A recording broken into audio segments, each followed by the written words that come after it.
on today's episode of The Walk. We got to get to the place where we aren't shaken. That when we get a diagnosis that should shake us, we're not shaken. We're confident.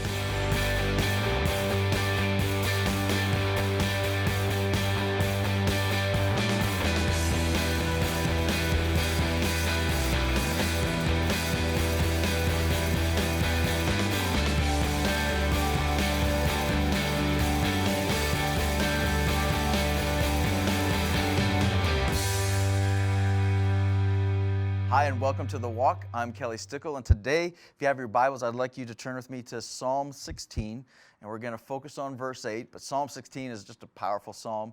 It's amazing. It's written by David, and yes, David was a warrior. David was in the midst of a lot of different battles. He was a conqueror. He was a great king, great leader. In the midst of a lot of those battles, he'd write things like Psalm 16. And he'd get himself, caught into a corner. He'd get himself into a battle, and I'm sure he faced fear like all of us would in those circumstances. And so in that context, he writes this verse. Psalm 16, verse 8 says this, "I keep my eyes always on the Lord.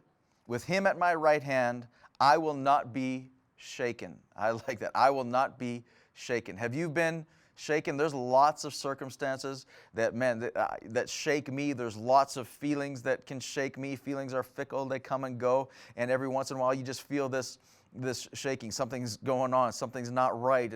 And something, you can hear something on the radio. You can hear something, in the office. You can hear something, from your spouse or from your kids, and all of a sudden you feel that little twinge of fear. Go to the doctor and he says something, you feel the little twinge of fear, and all of a sudden you're shaken. Well, David says this in the midst of battles, in the midst of fighting, in the midst of risking his life, day in and day out and conquering all the rest of it. He says, man, I'm not shaken when I keep my eyes always on the Lord. With him at my right hand, I will not be shaken. Man, I want to live that way, don't you? I want to live to the place where, man, I'm not shaken by anything. How did he get that confidence? Now, David is a remarkable story, one of my favorite characters for sure in the Old Testament, one of my favorite characters in all of the Bible. And David, we first get into his story, and his most famous story, of course, is in 1 Samuel 17, the story of David and Goliath. And he's 17 years old, and his brothers are fighting in Saul's army, and Goliath is, Philistine is challenging that army.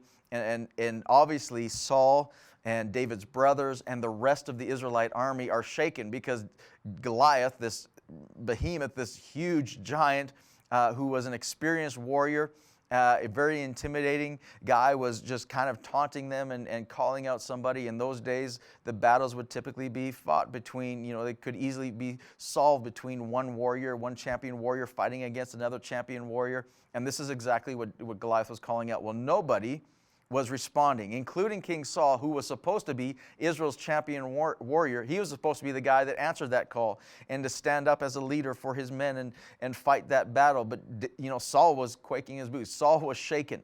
Here comes 17-year-old David. And David hears the same things. He's just delivering, some cheese sandwiches to his brothers, and all of a sudden he hears Goliath, and he goes, "Who is this guy that he would taunt the armies of the living God?" And it seems like David, very arrogantly begins to say, "Well, why aren't you guys doing something about this?" Which his brothers turned on him and said, "Who are you? I mean, be quiet, go back home and take care of the sheep. You're nothing but a shepherd." And yet David didn't just speak the words, he kind of followed through, and he says, "Well, isn't anyone going to fight them?" They said, "No, we're not going to fight him." He says, "Well, I will then." And they thought, man, that's ridiculous. They kind of laughed at him and all the rest of it. He pushed it, he pursued, until he finally convinced them to present him to Saul, and finally convinced Saul that he could take on Goliath. Now let me ask you this question. Where did a 17-year-old untrained soldier get this confidence, this kind of crazy confidence in, to face not just an experienced great warrior, but to face an experienced great warrior who was also 9 foot plus tall? I mean, how did he get this kind of confidence? Well, David shows us in Psalm 16 where he got that kind of confidence. He says, "Man, I will not be shaken," that confidence, "when my eyes are on the Lord." Now, David goes down in history as not only the one who defeated Goliath, but he goes down in history as possibly one of the greatest kings in Israel's history, and if not one of the greatest kings in the history of mankind, because he took this small little nation and turned it to a superpower and became the most powerful nation on the planet during his time and during his reign. And he goes down in history as a great leader, a great warrior. And how did he get that confidence? Well, he says, my eyes are always on the Lord. He got that confidence because David was not just a warrior, he was a worshiper. And I don't think there's a coincidence whatsoever there's a great correlation between the two. That because he was a worshiper, he became a great warrior.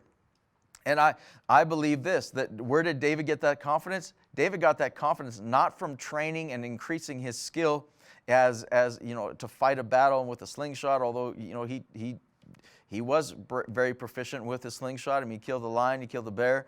But David got that confidence because it was said that when he would sit on the side of the hill and take care of those sheep, that he would often play a harp, he would often worship God. And the reason why we have so many of the Psalms, the majority of them written by David, is because he would literally sit down and worship God, and write out those songs, those worship moments with God, and he would place his confidence in God. He would worship to the place where he had so much confidence in God that even in the most extraordinary circumstances, he was not shaken.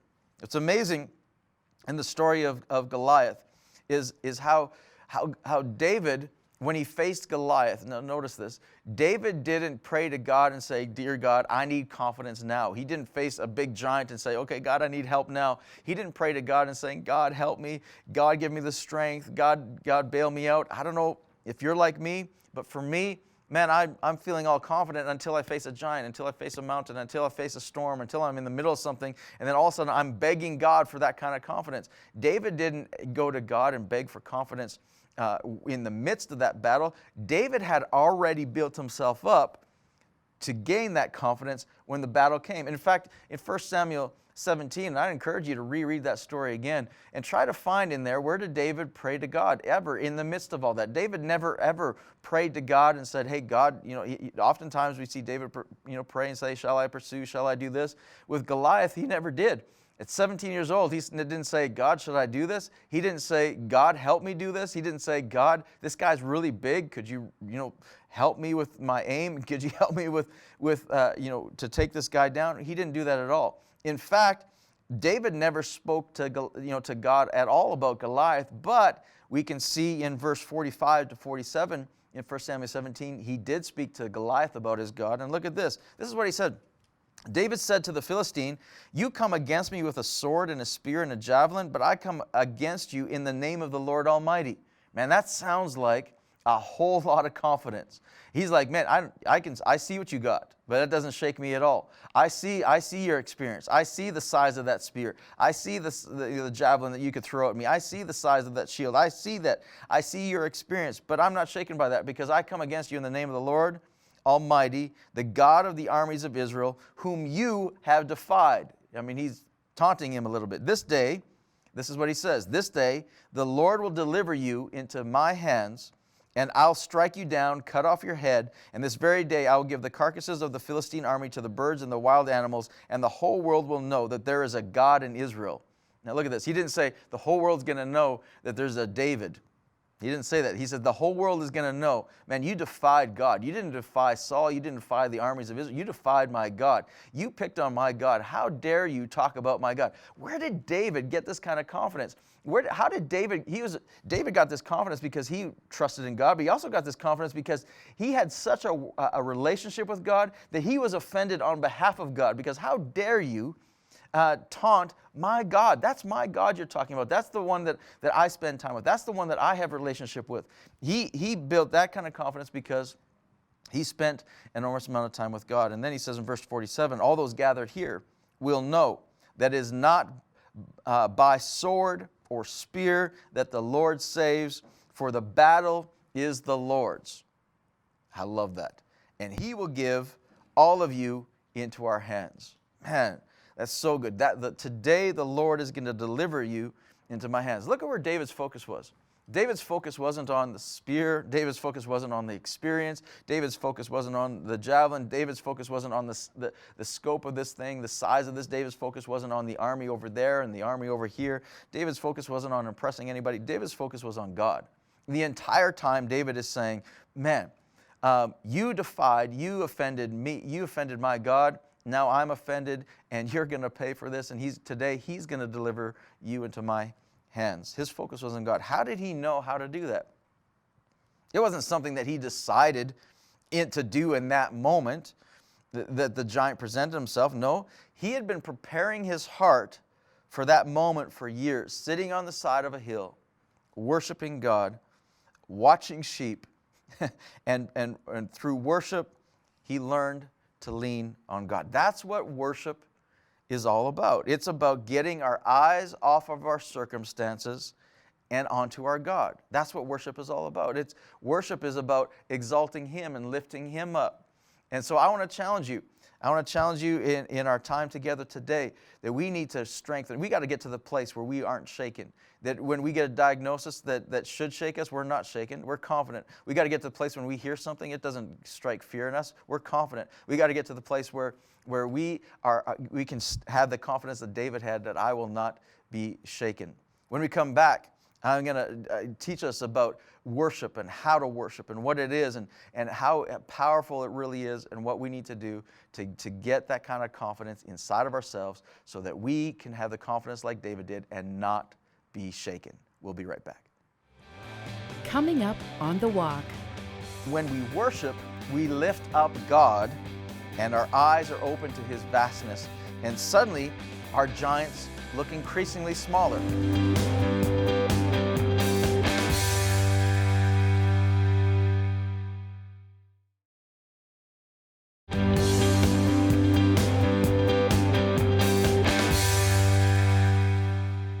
Hi, and welcome back. We have been talking about Psalm 16, verse 8. I'll read it for you again. It says this: I keep my eyes always on the Lord. With Him at my right hand, I will not be shaken. This psalm was written by David, who lived a life of incredible confidence. David, yes, he was a great warrior. David is known for taking down Goliath at just 17 years old. David became king of Israel and conquered and made Israel the strongest nation on the planet during his reign and during his time, establishing it in strength. He's the one that kind of built the nation's wealth up and the nation's power up, that when he handed it off to Solomon, Solomon became the richest man who ever lived because of the foundation of what David had built from him from scratch.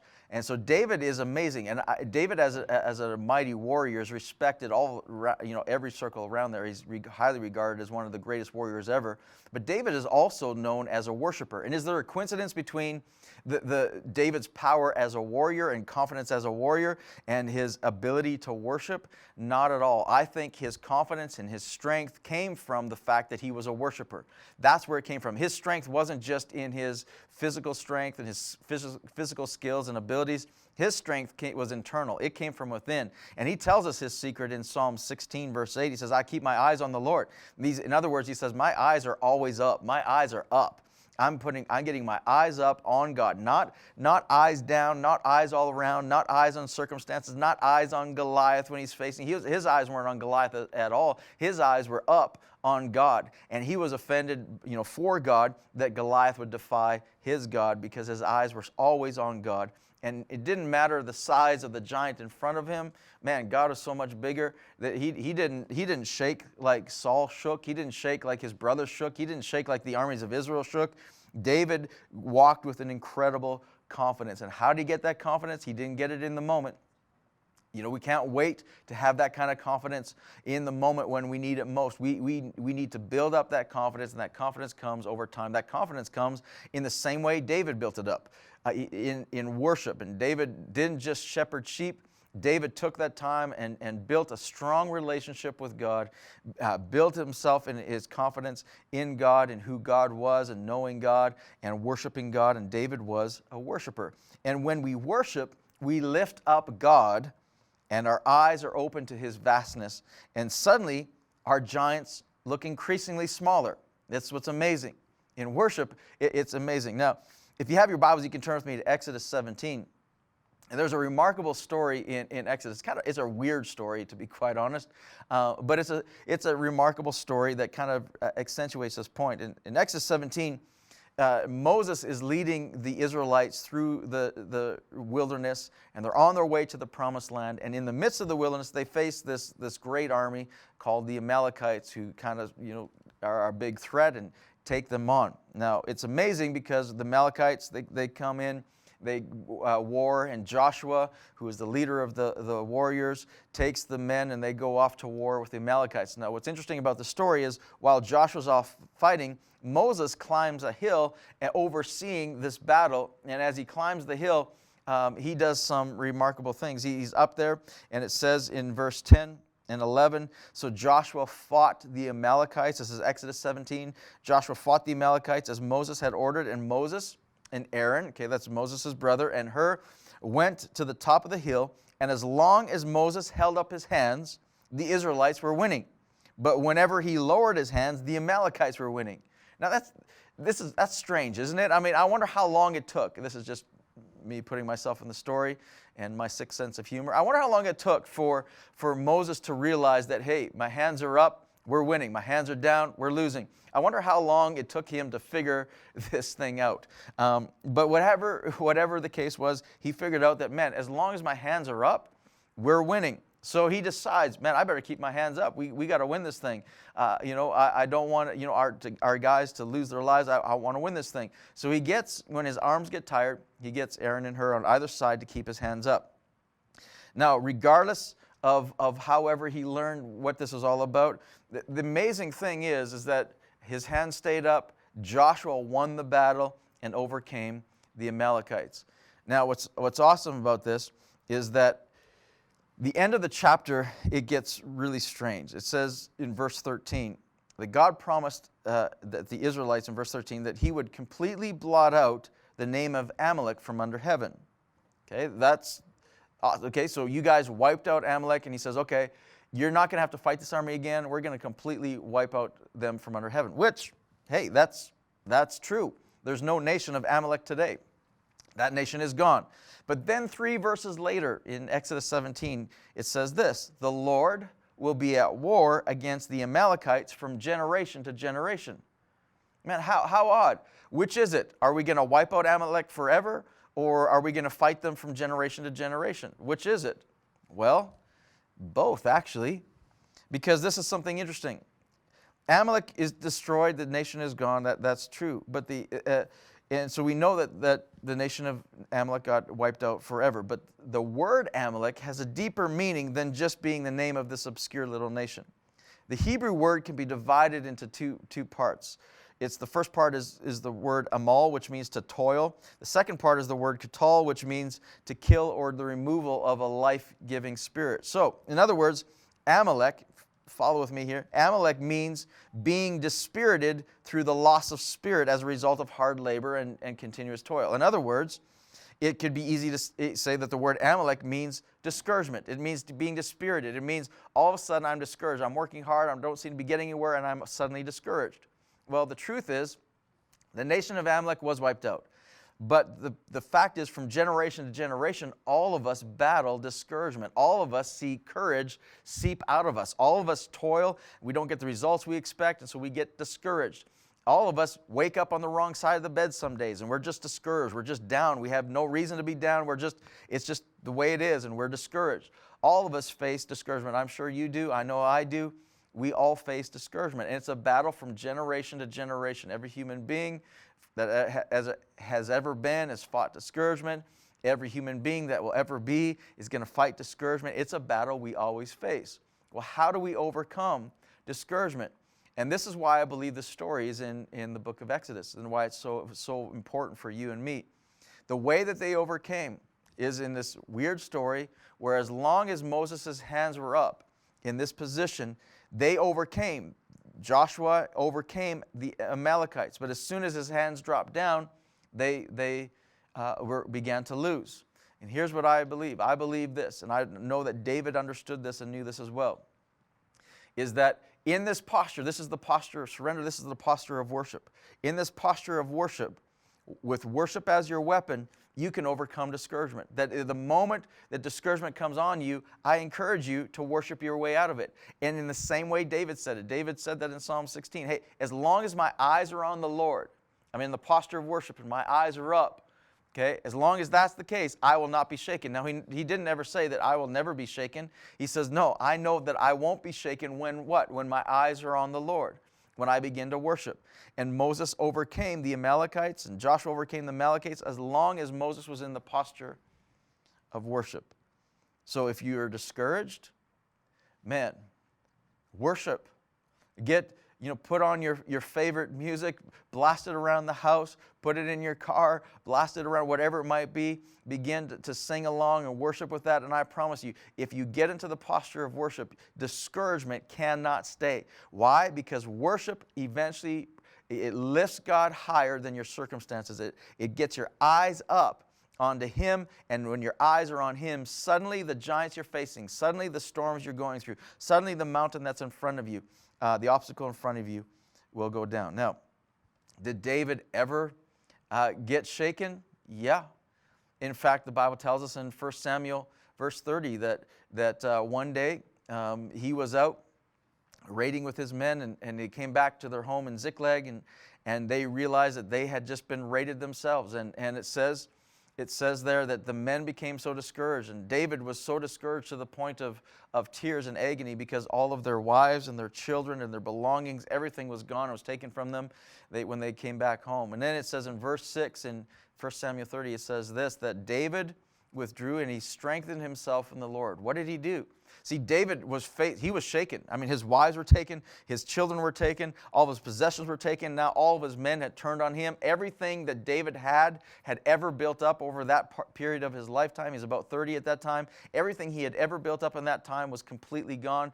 Yes, he was discouraged. Yes, he was shaken. That was a time. So what did he do? Immediately he withdrew and strengthened himself in the Lord his God. What did he do? He got into the posture of praise, and he strengthened himself in the Lord God. And he strengthened himself so much in the Lord his God that it says that he asked God at the end of that, shall I pursue? He didn't say, shall we pursue? Because he didn't think the guys were with him. He didn't say, hey, shall our army pursue them? He said, shall I pursue? He strengthened himself so much in the Lord that he thought, man, Goliath was nothing. This army's going to be nothing. I can go take these guys by myself, because if you're with me, I want to know that you're with me. And so he says, God, shall I pursue? And God says, pursue.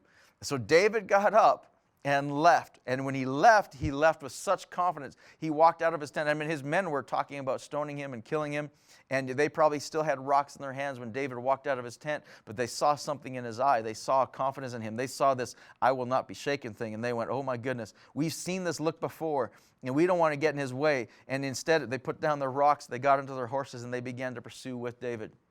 And they conquered, recovered all. How did he do that?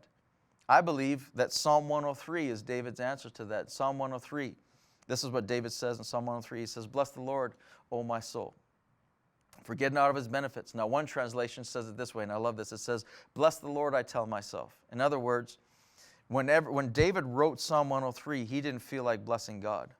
And there's times when you're discouraged, you're saying, I don't feel like worshiping, I can't worship, I'm too discouraged, I don't feel like worshiping today in church, I don't feel like doing it. That's the time when you need to worship the most, because worship is your weapon to overcome discouragement. And you need to do what David did. Psalm 103, bless the Lord, I tell myself. That means you're looking at yourself and saying, no, you need, even though you don't feel like it, today's the day, you got to bless God now. And then it says, forget not of his benefits. And then for the rest of the psalm, he begins to list, man, God did this for me, God did this for me, God did this for me, God did this for me. And he begins to look back and see that God was able. And he looks ahead and sees, man, we can take this thing. And he strengthened. At the end of that psalm, he says, bless the Lord, O my soul. And he was in worship and he had strength. I believe that psalm might have been written in the tent in 1 Samuel 30 when he walked out with that kind of strength. So my encouragement to you, worship is your weapon. Don't stay discouraged. Worship and get your eyes up on God, and you'll have the strength and not be shaken too. Church, I just want to encourage you to lift your voice, to lift your hands with us today. God, we worship you.